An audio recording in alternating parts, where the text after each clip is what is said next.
Bismillahirrahmanirrahim. Assalamualaikum warahmatullahi wabarakatuh. Alhamdulillahirabbil alamin. Wa bihi nasta'in ala umuri dunya waddin. Wassalatu wassalamu ala asrofil anbiya'i wal mursalin sayyidina Muhammadin wa ala alihi washabihi ajmain, amma ba'du.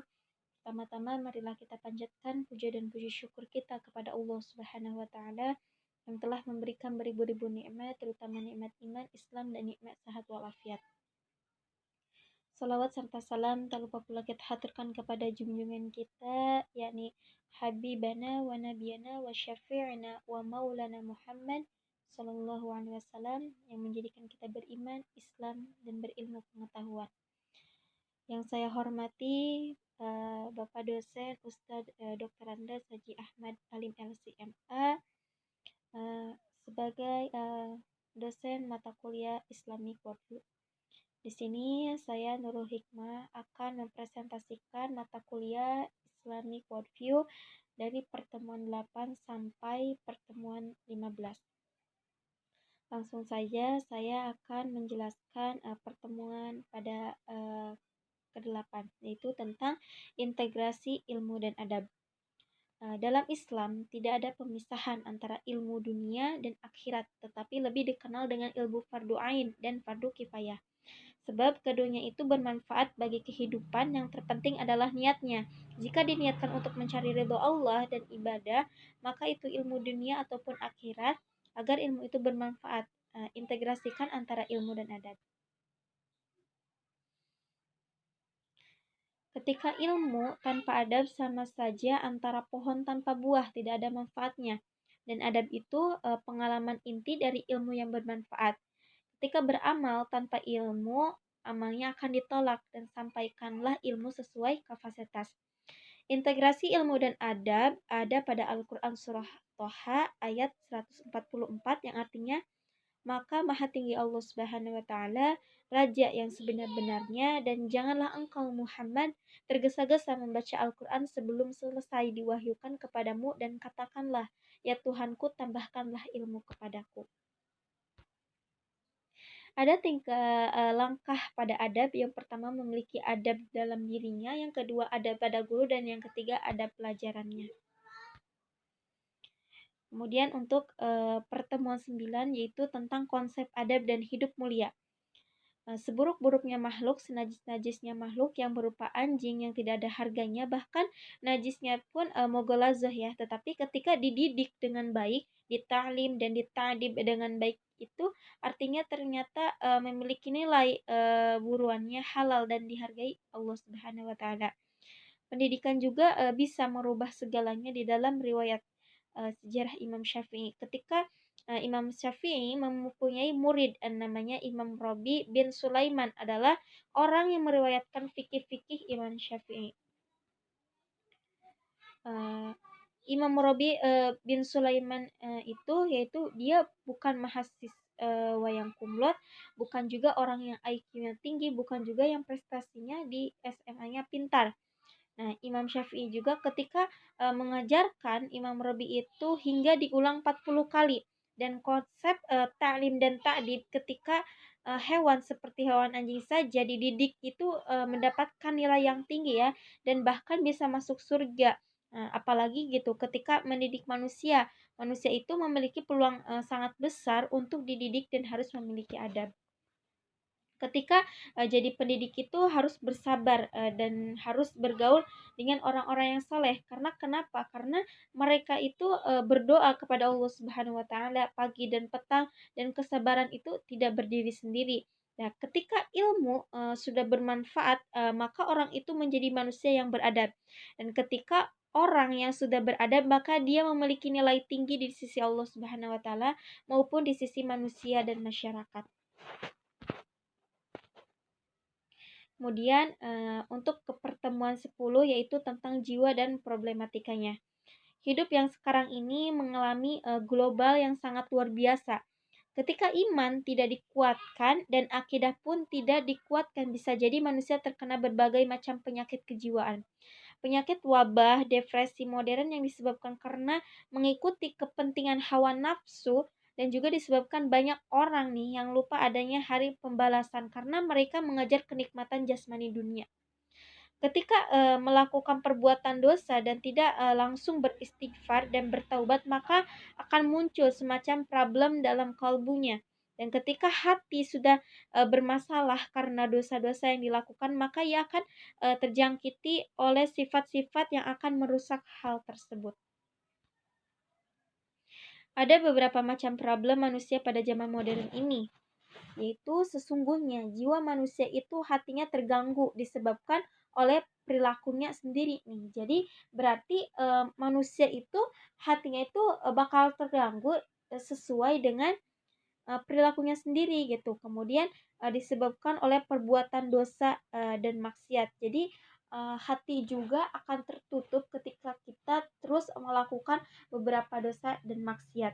Kemudian ketika seorang mukmin melakukan dosa, maka yang terjadi adalah terdapat bercak hitam yang akan menutupi kalbunya dan jiwanya. Nah, kalau misalkan kita gitu ya, terus melakukan kemaksiatan, melakukan dosa, maka akan Allah berikan tanda titik hitam di hati kita. Kemudian semakin seseorang menurutkan hawa nafsunya, kepentingan syahwatnya, maka hatinya akan semakin tertutup. Jadi ketika kita terus-terusan mengikuti hawa nafsu kita, maka hati kita pun akan terus tertutup ya. Dan hidayah pun susah untuk didapati. Jadi ketika hati sudah tertutup, hati sudah mati, maka hidayah susah untuk didapati. Setiap dosa yang dilakukan oleh manusia itu akan menjadi penutup dalam jiwanya, sehingga jiwanya tidak bisa gitu membedakan mana yang benar, mana yang salah, dan mana yang hak dan yang batil. Jadi ketika hati sudah benar-benar tertutup, hati kita itu ada titik hitam dalam kalbu kita, maka kita itu sudah tidak bisa lagi gitu, susah untuk membedakan mana yang benar dan mana yang salah, kemudian mana yang hak dan mana yang batil. Kemudian ketika seseorang melakukan dosa, maka ia sedang menyakiti jiwanya. Jadi sama saja kalau kita lagi terus bermaksiat kepada Allah, melakukan dosa kepada Allah, jadi sama saja kita menyakiti diri kita sendiri, menyakiti jiwa kita.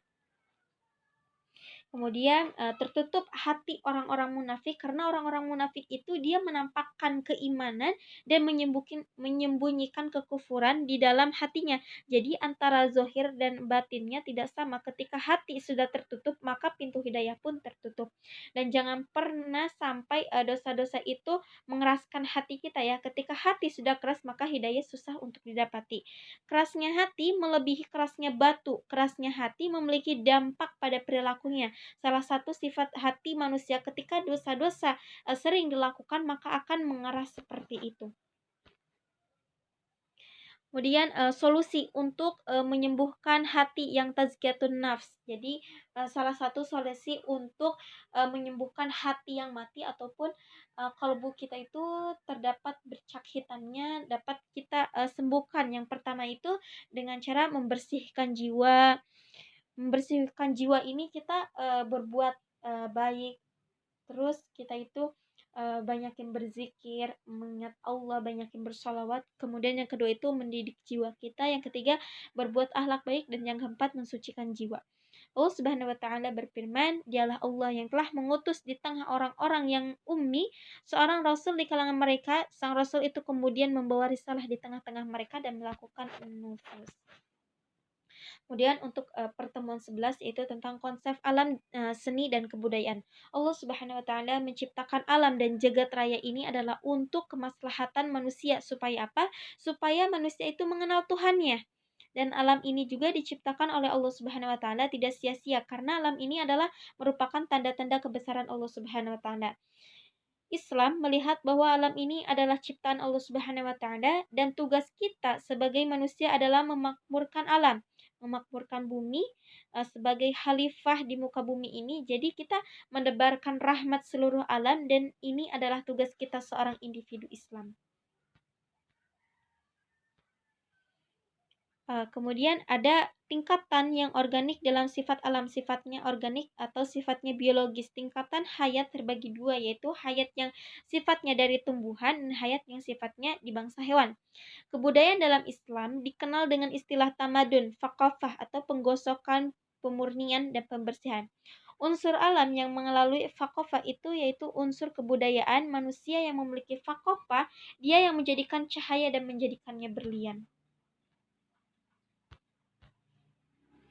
Kemudian kebutuhan manusia terhadap kebutuhan alam materi adalah salah satu alam keterpaduan alam materi yang Allah ciptakan dalam jagat raya, yakni untuk kemaslahatan, dan Allah turunkan wahyu dalam rangka untuk merawat alam ini sehingga kesatuan jasmani dan rohani itu merupakan kebutuhan pokok yang ada di dalam diri manusia. Dalam rangka memakmurkan alam dan kebudayaan ini, bahwa umat Islam itu sebagai khalifatul, sebagai wakil Tuhan di muka bumi ini adalah dalam rangka untuk memakmurkan bumi. Kebudayaan yang sifatnya universal ditopang oleh nilai-nilai Islam. Maka dalam peranan kebudayaan kita akan kenal arti kehidupan sosial. Jadi kita juga di sini tuh di dunia ini tuh sebagai wakil Allah gitu, sebagai khalifah bumi. Untuk apa sih? Untuk memakmurkan alam jagat raya ini. Kemudian untuk pertemuan 12 yaitu tentang pilar kebangkitan Islam, yang dimana kebangkitan dari umat Islam ini adalah pada keyakinan dan rusaknya umat ini pada angan-angan panjang. Contoh bahil adalah terlalu mencintai dunia sehingga melalaikan dari kehidupan dunia. Jangan sampai ya diri kita itu terus-terus mengejar dunia, karena dunia itu sifatnya sementara. Dia sifatnya fata morgana. Dan keyakinan Allah beri kelebihan rizki. Keyakinan pun adalah awalan Nabi berdakwah. Keyakinan yang rusak dikarenakan pemikirannya yang dirusak, yang ditukar dengan materi dunia seperti mengambil hak orang lain.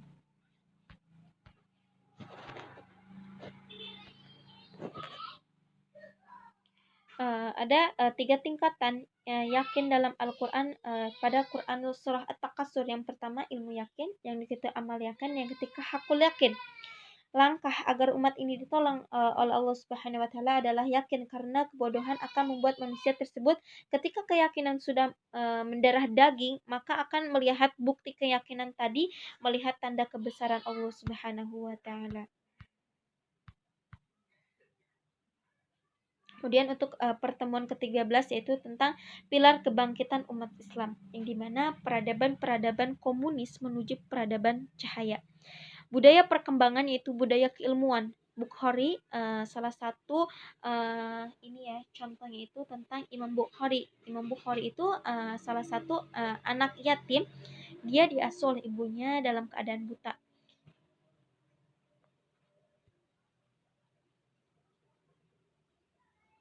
Dalam keadaan buta ya.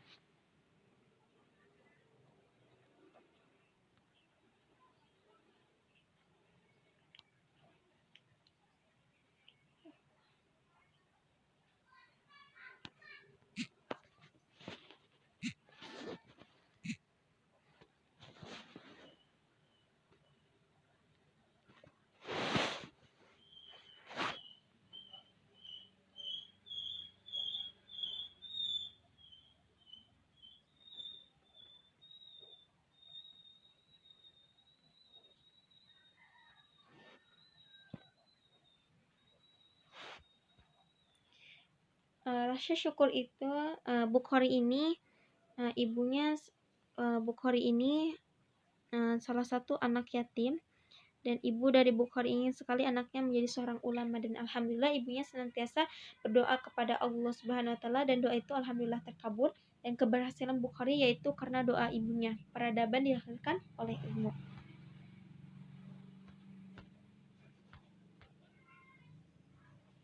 Kemudian peradaban itu ditentukan oleh ilmu. Ilmu inilah sebagai pilar peradaban. Berkembangnya budaya ilmu akan semakin berkembang sebuah peradaban. Jadi oleh karena itu jangan pernah berhenti untuk menambah ilmu dan mencari ilmu. Nabi sendiri walaupun sudah menjadi nabi dan rasul, yang selalu diminta beliau adalah tambahan ilmu. Imam Bukhari itu usia belum 26 tahun itu sudah menjadi seorang penulis yang tersohor. Peradaban itu bangkit kembali dengan kaula muda, dengan adanya anak muda, dengan adanya keyakinan itu bisa mereka bangkit bangun, mereka bisa tersangkut derajatnya di sisi Allah Subhanahu wa taala. Kemudian untuk pertemuan ke-14 yaitu mewaspadai diabalisme pemikiran. Masalah pemikiran, gaya perilaku, watak yang menyerupai perilaku atau watak iblis, adanya pengaruh was-was dan tipuan-tipuan pemikiran iblis yang kemudian dimasukkan di dalam jiwa manusia yang menjadikan menjadikan menyimpang dari jalan kebenaran. Mengenal hakikat diabolisme ini penting ya agar waspada. Istilah diabolisme mengenal satanisme, menentang ajaran Allah Subhanahu wa taala melalui budaya syahwat, menghiasi keburukan pada pemikiran manusia, maka setan akan menjadi sahabat atau walinya. Pemikiran menyimpang ini dibawa ke Islam dan mengaku sehingga umat Islam terpengaruh dan tidak sadar tentang masalah sekularisme, pemisahan agama. Maka waspada dari ideologi sekuler atau pemikiran iblis, membebaskan dari agama nalar manusia, dan pemikiran sekuler hidupnya hanya kesenangan dunia, sifatnya fisik, hidup kapitalisme. Syahwat itu merusak diri seseorang, salah satunya syahwat perilaku mubazir, dia berlebih-lebihan yaitu boros, kemudian syahwat dunia ingin selalu menjadi penguasa. Kemudian ayat Al-Quran tentang syahwat yang artinya dijadikan terasa indah dalam pandangan manusia. Cinta terhadap apa yang dia inginkan berupa perempuan-perempuan, anak-anak, harta benda yang tertumpuk dalam bentuk emas dan perak, kuda pilihan, hewan ternak dan sawah ladang, itulah kesenangan hidup dunia. Dan di sisi Allah lah tempat kembali yang baik. Quran Surah Al-Imran ayat 14. Kemudian untuk pertemuan 15 yaitu tentang alam gaib dan kebangkitan. Alam yang tidak tampak dalam diri kita yaitu alam gaib, alam syahadah yaitu alam yang tampak di sekeliling kita. Dialah Allah Subhanahu wa taala, tidak ada Tuhan selain Dia yang mengetahui yang gaib dan yang nyata. Dialah Maha Pengasih dan Maha Penyayang. Quran surah Al-Hasyr 22.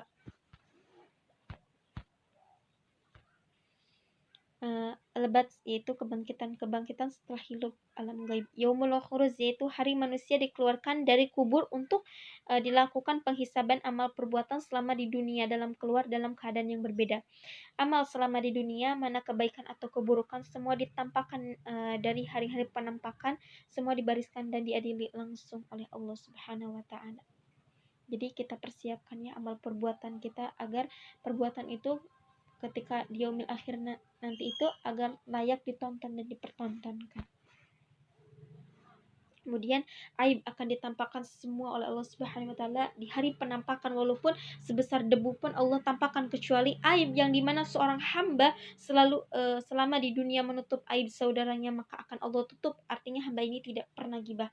Jadi ketika hamba dia sering menutupi aib saudaranya, maka di yaumil akhir pun akan Allah tutup gitu aib kita. Dari Anas bin Malik radhiyallahu berkata, surga itu diliputi hal-hal yang tidak menyenangkan dan neraka itu diliputi hal-hal yang menerangkan. Hadis riwayat Muslim. Mungkin sampai situ saja presentasinya. Kurang lebihnya mohon maaf. Wassalamualaikum warahmatullahi wabarakatuh.